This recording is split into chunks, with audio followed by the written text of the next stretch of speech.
안녕하세요. 오늘도 사연 살롱을 찾아주셔서 감사합니다. 저는 올해 마지막 50번째 생일을 지낸 50대 여자입니다.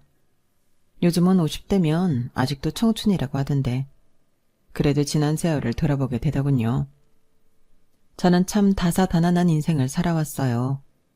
제 연배에서 그렇지 않은 사람들이 어디 있겠냐마는 저도 이렇게 사연을 적어 보낼 만큼의 굴곡진 인생을 살기는 했답니다. 특히나 저는 남편 복이 참 없었어요.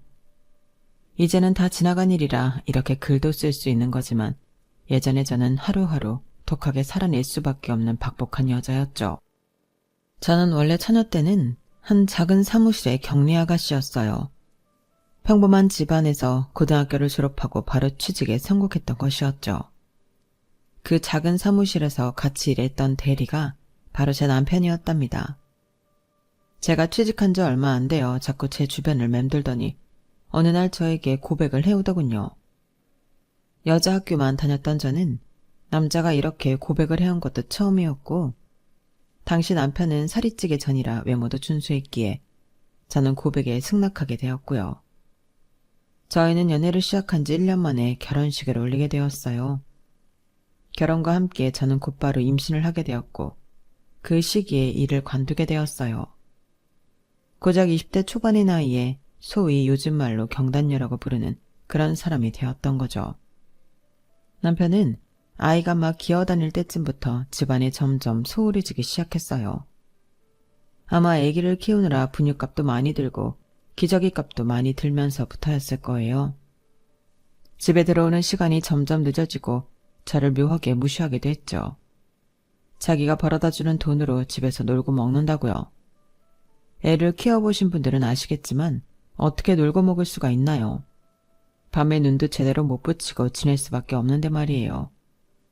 하지만 그렇게 무시를 당해도 저는 남편이 우리를 버릴 거라고는 꿈에도 생각지 못했습니다. 우리 사이에는 떡두꺼비 같은 아들이 있었으니까요. 하지만 그런 제 믿음은 산산조각이 나버렸는데요.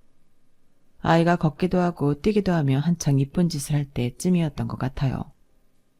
어느 날부터인가 남편은 자꾸만 독한 향수 냄새를 옷에 묻혀왔습니다.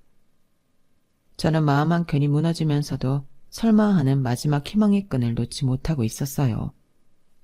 일적으로 술자리에 갈 수밖에 없는 상황이었다든지 아니면 같이 일하는 사람 중 독한 향수를 쓰는 사람이 생겼다든지 세상 일은 모르는 거니까요.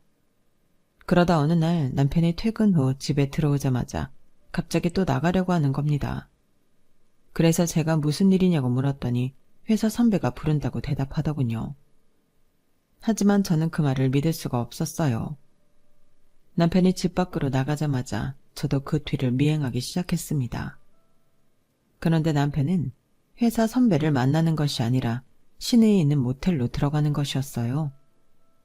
저는 눈이 뒤집히고 말았죠.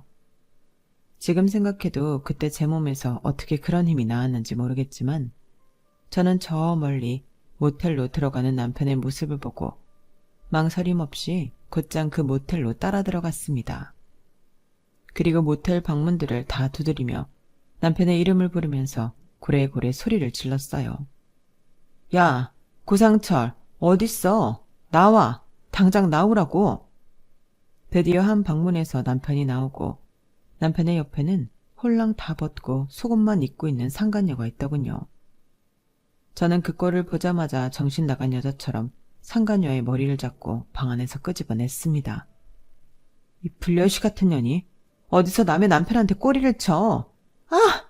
뭐 하는 거야? 이거 안 와! 안 나? 저는 젖먹던 힘까지 다해 그 여자의 머리카락을 죄다 뽑아버렸어요. 그런데 놀라운 것은 제 남편이었습니다. 제 손을 그 상간녀에게서 떼어내오면서 저를 밀쳐버리는 것이었어요. 그러면서 상간녀에게 자기 괜찮아? 하며 그 여자의 편을 드는 것이었죠. 저는 순간적으로 넋을 잃고 그 모습을 볼 수밖에 없었어요. 어떻게 상간녀의 편을 들 수가 있지? 제 머리로는 이해가 안 되는 장면이었거든요. 남편은 곧 저에게 눈을 부라리며 쏘아붙이더군요. 이게 뭐하는 짓이야 상스럽게. 당신 지금 누 편을 드는 거야? 미쳤어? 너야말로 미쳤어? 네 꼴을 봐. 어딜 봐서 여자 같은지. 그렇게 우악스러운 손으로 이 이쁜 머리카락을 다 뜯어놓으려고 하는데 당연히 떼어 놓아야 하는 거 아니야? 뭐? 지금 그게 네 아들 키우면서 네 뒷바라지 하는 나한테 할 소리야? 걔가 내 아들이기만 해?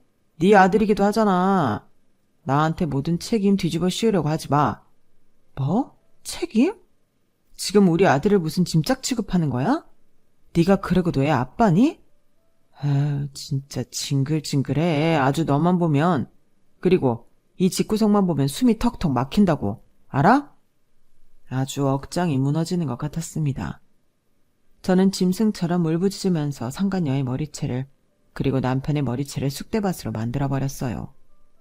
저희가 어찌나 소란스럽던지 다른 방에 묵던 투숙객들도 너도 나도 나와 저희를 구경하더군요. 저는 특히 상간녀를 1층까지 끌고 나가서 길바닥에 내동댕이 치며 이 여자가 남의 남편이랑 바람핀 여자다. 젊은 년이 나이 많은 남자한테 여우짓하려고 모텔에 기어들어왔다. 라고 고래고래 소리를 질렀고 온 동네 사람들이 전부 그 여자를 알아보고 또 저를 알아보고 같이 욕을 해줬습니다. 그렇게 한바탕 하고 나니 나이가 무색할 정도로 서러운 울음이 터져 나오더군요. 저는 엉엉 울며 주민들의 도움을 받아 집으로 귀가했습니다. 시어머니에게도 이 소식은 곧바로 전해졌고 그날 저녁 곧바로 시어머니가 저희 집으로 찾아와 남편의 등짝을 사정없이 후려쳤어요. 이놈아, 이게 지혜비 닮아서 벌써부터 계집질을 하고 댕겨. 네 아들이 뭘 보고 배우겠냐?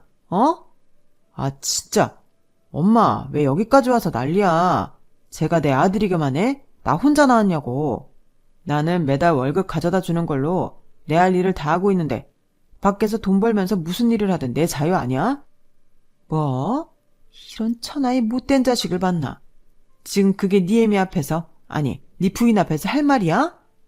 누가 내 부인이야. 저 여자 이제 내 부인 아니야. 뭐?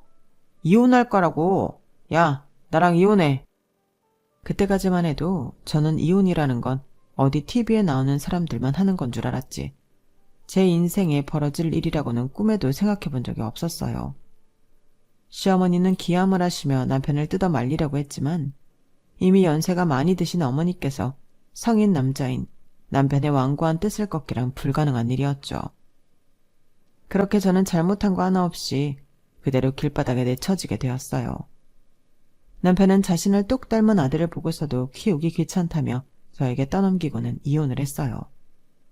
그런데 저는 이혼의 충격에 잠길 틈도 없이 상간녀에게 고소까지 당하고 말았답니다. 명예훼손으로요. 정말 기가 차는 일이었죠. 아니 도대체 훼손될 명예도 없는 더러운 상간녀 주제에 어떻게 이렇게 뻔뻔할 수가 있단 말입니까? 저는 쥐꼬리만한 위자료만 받고 이제 막 5살이 된 어린 아들과 함께 길거리에 버려진 상태에서 그 많은 일들을 감당할 수가 없었어요. 급한 대로 상간녀에게 이혼 위자료를 배상을 하고 시어머니가 몰래 와서 건네준 몇 푼 안 되는 돈으로 겨우 단칸방 하나를 얻었죠. 원래 지내던 동네에서는 아주 멀리 떨어진 곳이었습니다. 그 먼 길을 찾아오신 시어머니는 연신 제게 내 수중에 이것밖에 없어서 미안하다 아가. 자식 농사 제대로 못 지은 내 잘못이야. 미안하다 하며 사과를 하시고 가셨어요. 나중에 알고 보니 상간녀가 명예훼손으로 소송을 했을 때 저도 상간자 소송으로 맞붙을 수 있었다 하더군요.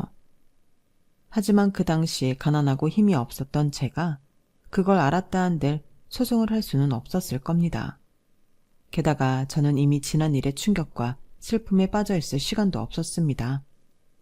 당장 아이와 함께 목구멍에 풀칠이라도 하고 살려면 일을 구해야 했으니까요.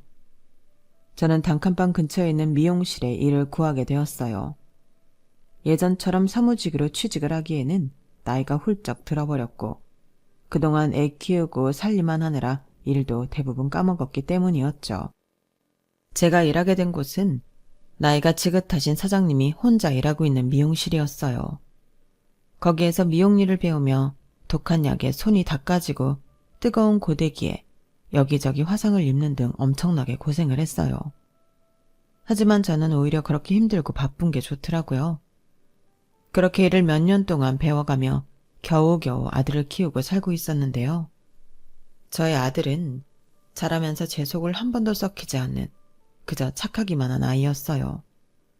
어린 나이에 엄마 아빠 그리고 상간녀의 그 험한 꼴을 애가 다 보고 듣고 자라서인지 너무 일찍 철이 든 탓이었나 봅니다.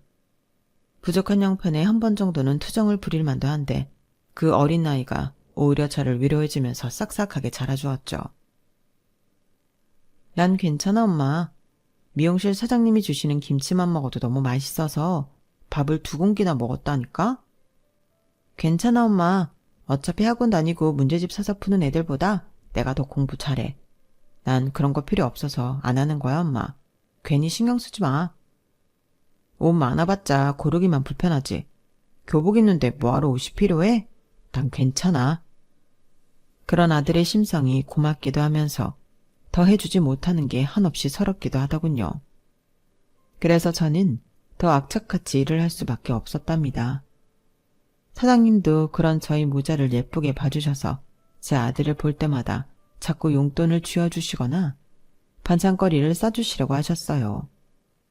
저에게는 친정 어머니나 다름없는 분이 바로 저희 사장님이셨죠. 그러던 어느 날 사장님이 퇴근하려는 저를 불러 세우셨어요. 무슨 말씀을 하시려고 하시는 건지 굉장히 결연한 표정으로 저를 보시더니 대뜸 제게 미용실을 넘겨주겠다고 얘기를 하시는 겁니다. 저는 순간 잘못 듣고는 네? 명실이요? 라고 되물었다가 호통을 맞았죠. 가시나? 기가 먹었나? 미용실, 여기 가게 너 가지라고. 그제야 저는 처음엔 어안이 벙벙했다가 펄쩍 뛰며 손소리를 쳤어요. 아니 그게 무슨 말씀이세요 사장님? 저희 미용실 이름이 조영미 미용실인데 사장님이 안 계시면 어떡해요? 그리고 제가 이 미용실을 어떻게 운영하란 말씀이세요? 여기 동네 아주머니들은 전부 저보고 오시는 게 아니라 사장님 보고 오시는 거예요. 이름이야 바꾸면 되지. 사장 바뀌어도 어차피 오는 사람들은 와. 동네 아줌씨들 너 챙겨준다고 맨날 귤이며 사과며 들고 오는 거 몰라? 나 혼자 있을 때는 들고 오지도 않았어.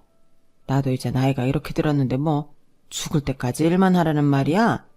잔말 말고 아직 쌩쌩한 자네가 물려받아. 나는 이제 여기 새마음 받고 살 테니까 자네는 나이도 어리고 일머리가 있어서 어쩌면 나보다 더 잘할 수 있을 거야. 아니 그래도 저는 아직. 언제까지 아직이야? 자네가 동네 미용실 직원으로 있으면서 언제 아들 대학 보내고 장가 보낼 수 있을 것 같아? 정신 차려. 아들 제대로 키우려면 정신 바짝 차리고 살라고. 이 가게 물려받고 틈나는 대로 연습하고 공부하고 해. 그래야 여기 월세 안 밀리고 낼 거 아냐. 자네가 내 노후를 책임지란 말이야. 알겠어? 항상 티 안 나게 저를 챙겨주시던 사장님이셨는데 아무리 그래도 가게를 통째로 저에게 주실 줄은 몰랐죠. 저는 한사코 아니라고 했지만 사장님이 워낙 완강하게 말씀하셔서 결국 저는 가게를 이어받을 수밖에 없었습니다. 아마 사장님도 젊을 적에 남편 때문에 고생을 많이 하셨던 분이라 저에게 더 잘해주셨는지도 모르겠어요. 저는 차마 사장님의 이름이 담긴 가게명을 바꿀 수가 없어서 사장님의 이름을 그대로 썼어요. 그리고 사장님이 저에게 여러 번 신신당부하신 대로 틈틈이 미용 공부를 하며 관련 자격증도 하나씩 마련하기 시작했죠.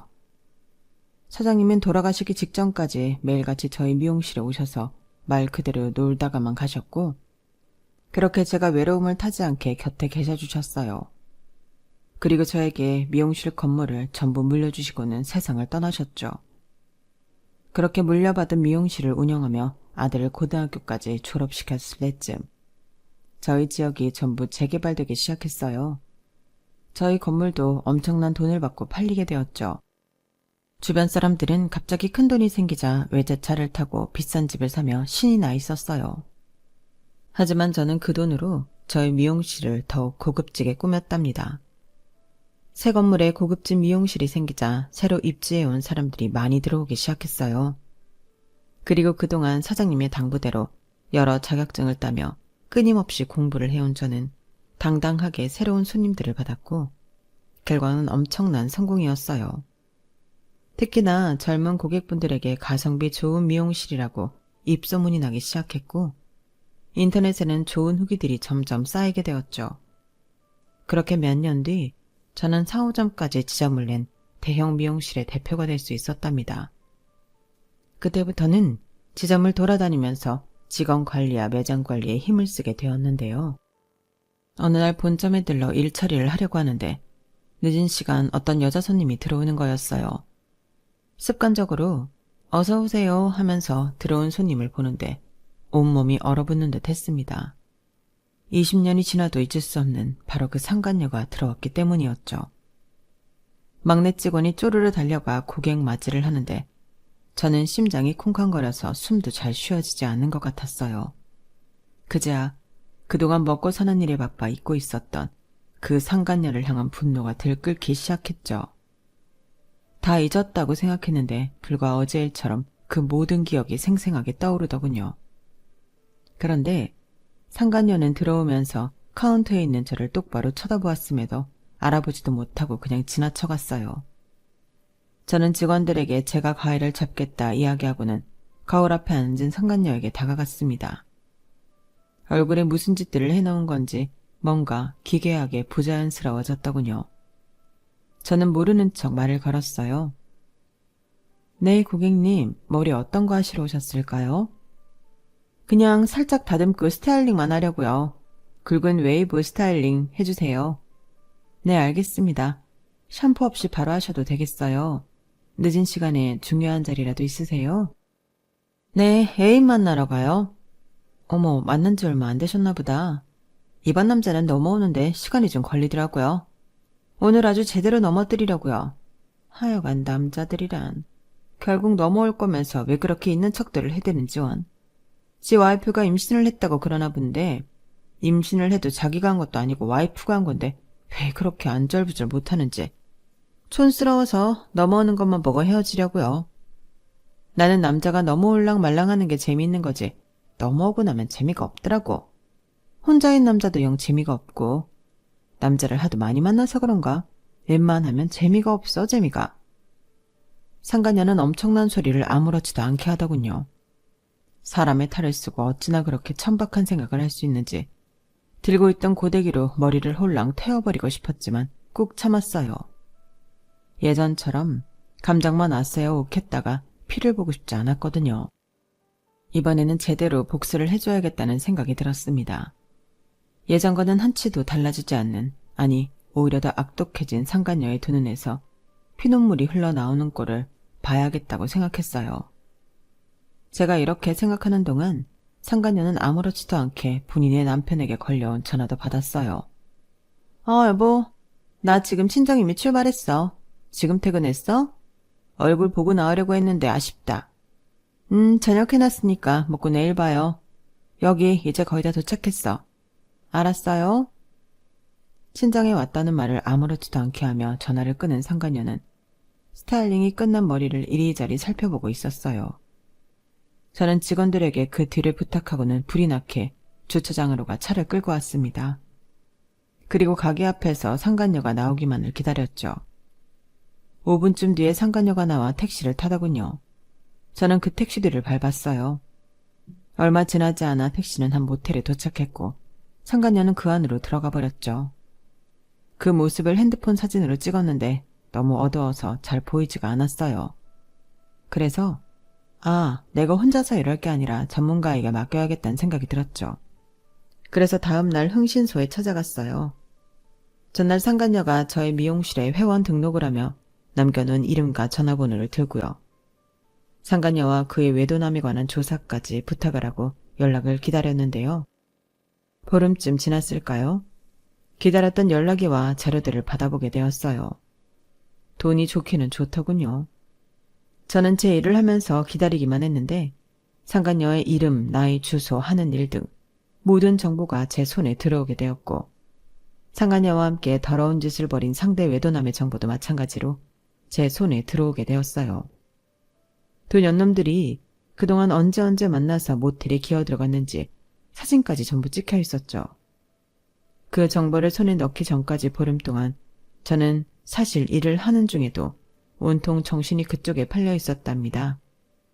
이 년놈들을 특히 이 상간녀를 어떻게 골려주지 궁리만 했었어요. 하지만 막상 모든 증거들이 손에 들어오자 상간녀의 그 말이 잊혀지지가 않고 제 마음에 계속 걸리더군요. 지 와이프가 임신을 했다고 그러나 본데 라는 그 말이요. 그 옛날 저는 아들을 키우던 몸으로 전 남편과 상간녀를 응징했는데 외도남의 아내는 임신을 한 몸이라 훨씬 힘들겠다는 생각이 자꾸 들었어요. 그리고 자료들을 보아하니 저처럼 임신과 동시에 이를 관둔 경단녀이셨는데요. 그래서인지 얼굴도 모르는 분이지만 저희 옛날 모습이 겹쳐져 자꾸만 아른거리더라고요.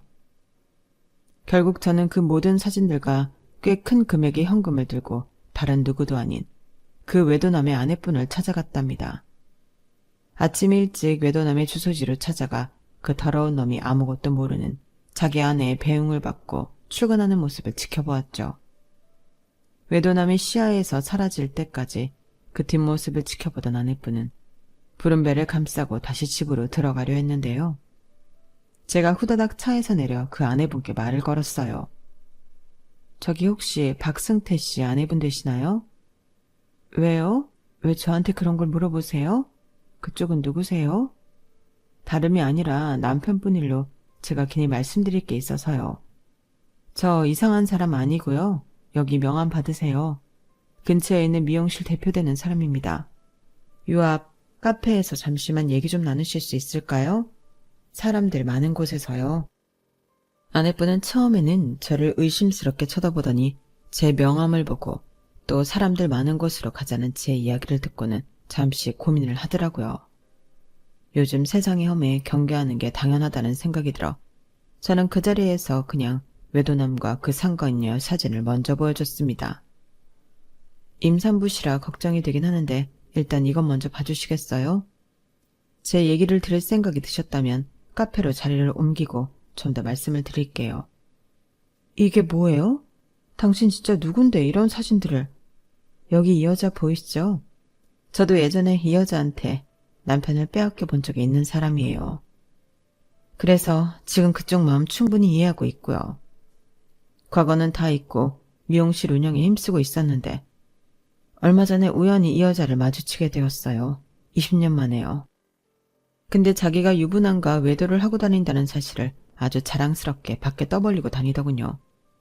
그래서 아내 되시는 분께 알려드려야겠다는 생각에 이렇게 초면이지만 찾아뵙게 되었어요. 저는 누구보다 그 아픔을 잘 아니까요. 저는 급한 마음에 두서없이 제 진심을 전하며 혹시라도 임산부인 아내가 충격을 받지는 않을까 잔뜩 긴장한 상태였어요. 조금이라도 이상하면 바로 119를 부르려고요. 그런데 그때 저는 정말이지 생각도 못했던 말을 듣게 되었어요. 바로 그 아내분에게서요. 그쪽 말대로 초면인 제가 이 모든 사진들을 어떻게 믿죠? 막말로 이거 다 합성 아니에요? 네? 너무 냉정하게 얘기하는 아내분의 모습에 저는 벙찌고 말았는데요. 괜히 저희 가족한테 분란을 일으키려고 접근하는 거 아니냐고요.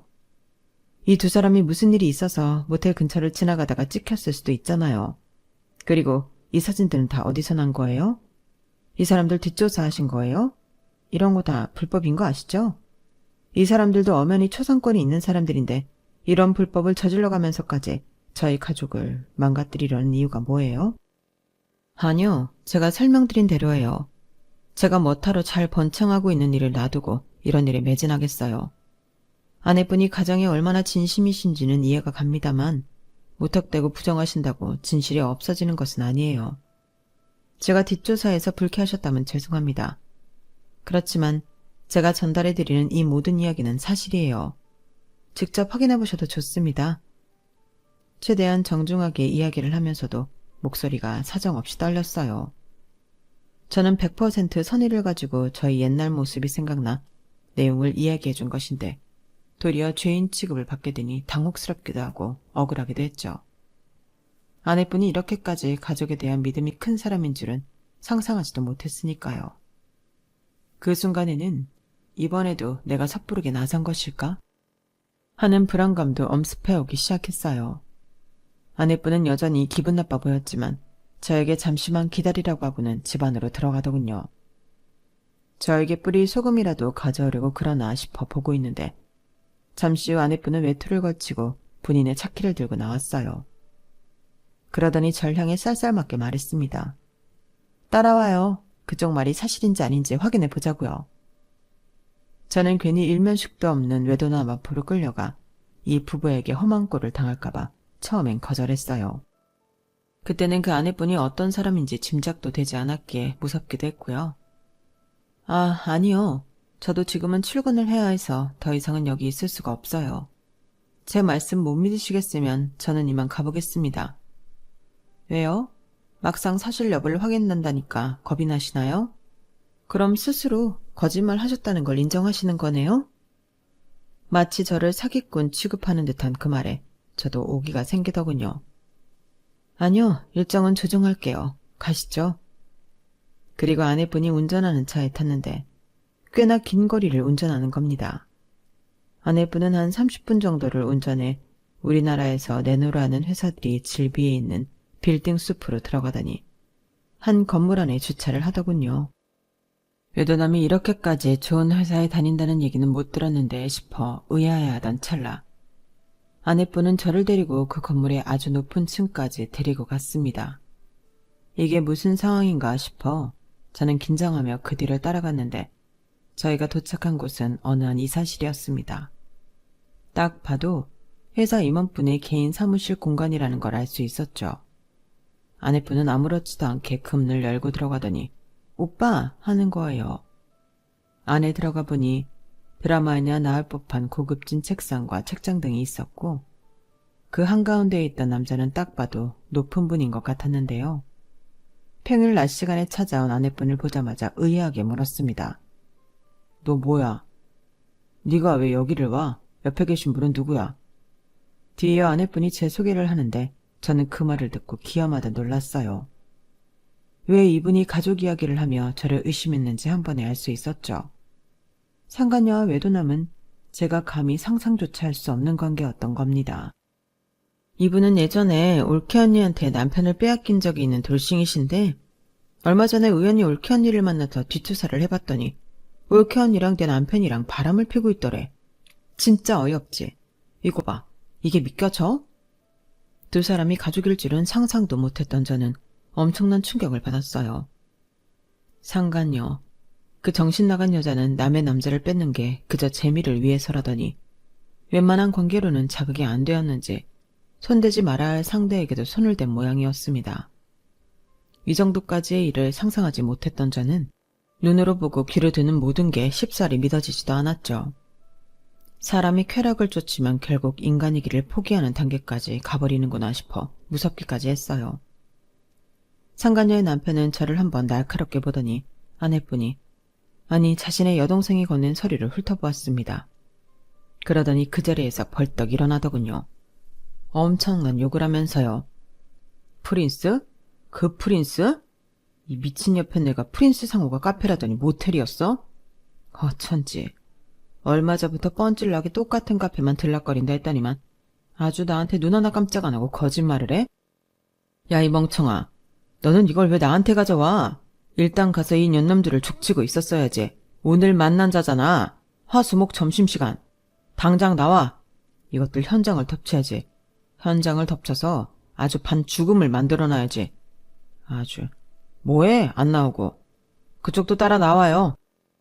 아내분은 그제야 얼굴이 굽고 사색이 되었어요.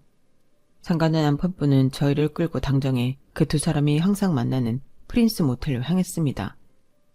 운전하는 속도가 정말 어마어마했어요. 저는 임산부이신 아내분이 너무 많이 울기도 하고 혹여라도 사고가 나면 어쩌나 걱정이 되어서 안절부절 못하고 있었는데 상간녀 남편분은 이미 눈이 뒤집힐 대로 뒤집힌 것 같았죠. 눈 깜짝할 사이에 모텔에 도착하자마자 상간녀 남편은 저희 두 사람을 차에 두고 뛰쳐나가더군요. 저는 괜히 제가 나섰다가 예전처럼 상간녀나 외도남한테 명예훼손 어쩌고 하며 꼬투리가 잡힐까봐 차 안에서 나가지 않았고 옆에 있는 아내분도 몸이 무거워서인지 진실을 확인하기가 겁이 나서인지 선뜻 차에서 내리지 않았어요. 저희는 그렇게 말없이 차 안에서 기다리고 있었는데요. 그리고 몇 분 뒤 저는 아주 오래전 제가 그랬듯 그 년놈의 머리채를 끌고 나오는 상가녀 남편분의 모습을 볼 수 있었습니다. 모습을 드러내기 전부터 시끌벅적한 소리가 들려와 올 것이 오는구나 싶기는 했어요. 꼴사납게 속옷바람으로 질질 끌려 나오며 형님 잠시만요 오해십니다 하는 외도남과 여보 잠깐만 내가 다 설명할게 하는 상간녀를 보니 저는 그동안 20년 묵은 채증이 싹 가시는 것 같았죠. 그 옛날에 저보다도 힘이 세셨기에 말 그대로 두 사람을 반죽음 상태가 되도록 혼쭐을 내주고 있었어요. 이 짐승만도 못한 년놈들, 니들이 어떻게 우리 가족한테 이래. 특히 너, 지금 네 와이프가 출산이 한 달도 안 남았는데 이 늙은 여자랑 놀아날 마음이 생기더냐? 이 버러지 같은 놈아. 넌 지금 당장 회사에서도 잘린 줄 알아. 야, 인연 이거 어딜 도망가? 너도 앞으로 인생 다 끝난 줄 알아. 여자가 나이 처먹고 부끄러운 줄 알아야지. 내가 너희 연놈들 평생 대한민국에서 밥 못 빌어먹고 살게 해줄 거야. 알겠어? 상간녀와 외도남이 너무 많이 맞자 호텔 측에서 경찰을 부른 모양이었어요. 경찰차가 오더니 경찰들이 그 세 사람을 전부 데려가더군요. 차 안에서 그 모든 광경을 목격했던 아내분은 저에게 운전을 부탁하며 경찰차를 따라가 달라고 했어요. 저는 그 말대로 운전대를 잡고 파출소까지 그분을 데려다 드렸습니다. 아내분이 파출소 안으로 들어가자 여보 하는 외도남의 목소리와 미친놈이 누구 보고 여보야 하면서 임신한 몸으로 아내분이 외도남을 패는 소리가 들리더군요. 조사하던 경찰들도 멈추세요 하고 말로만 외치며 일부러 천천히 다가가는 게 보였어요. 직업상 말리긴 말려야 하지만 조금이라도 더 맞으라는 듯 천천히 말리더군요. 두 년놈들의 얼굴을 보아하니 머리는 산발에 상간녀는 코피까지 흘리고 있는 것 같았어요. 거기까지만 문 밖에서 확인하고 저는 택시를 타고 다시 제 차가 있는 곳으로 돌아왔죠. 혹시나 그 이후에 제가 소환되진 않을까 신경이 쓰였지만 그 뒤로 한 달이 넘도록 저에게 오는 연락은 없었답니다. 그래서 저는 이 모든 일이 다 마무리가 되었나 보다 싶었는데요. 약 반년 정도가 지난 후에 외도남의 아내분이 저희 미용실을 찾아주셨어요. 머리를 짧은 단발로 다듬고 싶으시다면서요. 저는 또다시 오랜만에 제가 직접 가위를 잡게 되었죠. 정성스럽게 머리를 해드리는데 아내분이 먼저 저에게 말을 건네셨어요. 그때는 감사하고 죄송했어요. 그간 정신이 없어서 한번 찾아뵌다는 게 좀 늦어버렸네요. 아니에요. 출산도 하시고 몸도 아직 힘드실 텐데 조금 더 몸조리하고 나오시지 그러셨어요. 대기가 생기니까 머리가 긴 게 영 거추장스럽더라고요. 안 그래도 싹 잘라버리라고 했어요. 오늘은 잠깐 엄마한테 애 맡기고 나온 거예요. 이제 좀 저희 가족들도 안정을 찾고 있거든요. 어쨌든 그때 정말 고마웠어요. 얼떨결에 그때 건네주신 돈도 그대로 오빠 차에 놓고 가셨더라고요. 그것도 좀 전에 카운터에 돌려드렸어요. 직접 드리면 왠지 안 받으실 것 같아서. 그간의 이야기를 들어보니 아내분은 상간녀와 외도남 모두 이혼을 당했고 남매가 합심해서 상간자 소송까지 전부 걸어버렸다고 했어요. 그리고 상간녀의 남편과 같은 회사에 다녔던 외도남은 회사에서 잘리고 수억 대의 위자료까지 감당해야 했으며 상간녀 또한 비슷한 액수의 위자료를 내야만 했어요. 특히 외도남은 앞으로도 20년 동안 매달 양육비까지 지급해야 하는 엄청난 빚쟁이가 되어버리고 말았죠. 최근에는 두 사람 모두 낡은 지하 단칸방에서 겨우 지내며 끼니도 제대로 해결하지 못한다더군요. 한순간에 쾌락에 넘어간 대가로 두 사람은 남은 평생 동안 불행하게 살게 된 것이었습니다. 그런 일련의 이야기를 듣고 난 후 저는 생각보다 마음이 평안했어요. 전처럼 고소하다는 생각, 통쾌하다는 생각이 들기보다는 응당 받아야 할 벌을 받았다는 생각이 들었기 때문입니다. 세상의 이치라는 게 자신이 저지르면서 살았던 악행은 결국 스스로에게 돌아가기 마련이구나 하는 깨달음이 더 크게 와닿았어요. 그래서 저도 더 이상 그들의 말로에 관심을 끄고 제 일만 열심히 하고 주변 사람들에게 선하게 베풀며 살아야겠다고 생각이 들었죠. 이 이야기들도 벌써 4년 전 이야기니 세월이 참 빠른 것 같네요. 이제는 이 모든 이야기를 풀어놓아도 감정이 오르락내리락 하지 않을 정도로 덤덤해졌죠. 그치만 제가 저의 이야기를 이렇게 풀어놓게 된 계기는 따로 있는데요. 바로 얼마 전 아들 내외와 함께 여행을 갔을 때 있었던 일 때문이었죠. 저희는 서울역에서 열차를 타고 부산으로 여행을 가기 위해 오전 시간에 서울역에서 만나기로 했어요. 저는 예정보다 일찍 도착해 서울역 앞에서 간단하게 마실 것을 사러 편의점에 들렀다 나오는 길이었습니다. 그런데 길거리에서 신문지를 덮고 누워있던 한 노숙자가 갑자기 기침을 너무 심하게 하는 것이었어요. 한적한 시간이라 사람도 별로 없는데 심한 기침을 계속해서 하니 저도 모르게 신경이 쓰이더군요. 몇 년 동안 봉사도 하고 기부도 하며 살고 있는 저는 그분이 신경 쓰여서 마시려던 물을 그냥 그분에게 드려야겠다 싶어 다가갔어요. 물이야 언제든 얼마든지 살 수 있으니까요. 저기요, 여기 이 물 마시세요. 새 거예요. 아이고, 감사합니다. 신문지 밑에서 얼굴을 쏙 빼들고 물을 받아드는 노숙자의 얼굴을 보는데 저는 너무나 큰 충격을 받아 하마터면 그 자리에서 주저앉을 뻔했습니다. 아무렇게나 길게 자란 머리카락과 수염이 지저분하게 얼굴을 뒤덮고 있었지만 저는 그 얼굴을 한눈에 알아볼 수밖에 없었거든요. 어떻게 그 얼굴을 잊나요? 한때 집에서 같이 살던 그 얼굴을요. 그 노숙자는 틀림없이 제 전남편이었어요. 노숙자가 된 전남편은 기침 때문에 물을 제대로 마시지도 못하고 힘겹게 한 모금씩 마시더군요. 그 자리에 꼼짝 않고 얼어붙은 채로 전남편을 멍하니 지켜보던 저는 며느리가 건 전화에 화들짝 놀라 도망치듯 서울역 안으로 들어와 버렸습니다. 아들 내외도 곧이어 도착을 했고 얼굴이 이상하게 상기되어 있는 저를 보고 걱정했어요. 엄마, 괜찮아요? 무슨 일이 있어? 왜 그래? 어머니, 어디 아프신 거 아니에요? 안색이 너무 안 좋으세요. 저를 걱정하는 아이들에게 저는 겨우 마음을 가라앉히며 방금 일어난 일을 자초지종을 설명해 주었고 며느리는 너무 놀라 입을 막더군요. 하지만 저희 가정사를 잘 아는 며느리는 말을 아끼며 저희 둘의 눈치로만 봤어요. 아들은 냉정한 얼굴로 아, 그랬구나. 별거 아니네. 가자. 하며 열차를 타러 가자고 했고요. 그런 아들의 담담한 말에 제 마음도 조금씩 차분해지더군요. 어떤 이유로 그런 신세가 되었는지 저를 버리고 상간녀에게 가더니 그대로 상간녀에게도 버림받은 것인지 그리고 다니던 회사는 어쩌고 저러고 있는지 짧은 순간에 들던 수만 가지 의문들도 전부 눅놓듯 사라졌죠. 이미 수십 년 전에 저와 연을 끊은 사람의 이야기를 제가 굳이 알아야 할 이유는 없으니까요. 그저 4년 전 그 불려시 같은 상간녀의 최후를 봤을 때와 똑같은 생각만이 들더군요. 세상에 이치라는 게 결국 자신이 벌인 악행은 자신에게 돌아가게 마련이구나 하고요. 여행을 마치고 돌아오는 길에 서울역을 다시 지나치게 되며 저도 모르게 전 남편이 있던 곳을 슬쩍 보게 되었는데 그 사람은 더 이상 거기 없었어요.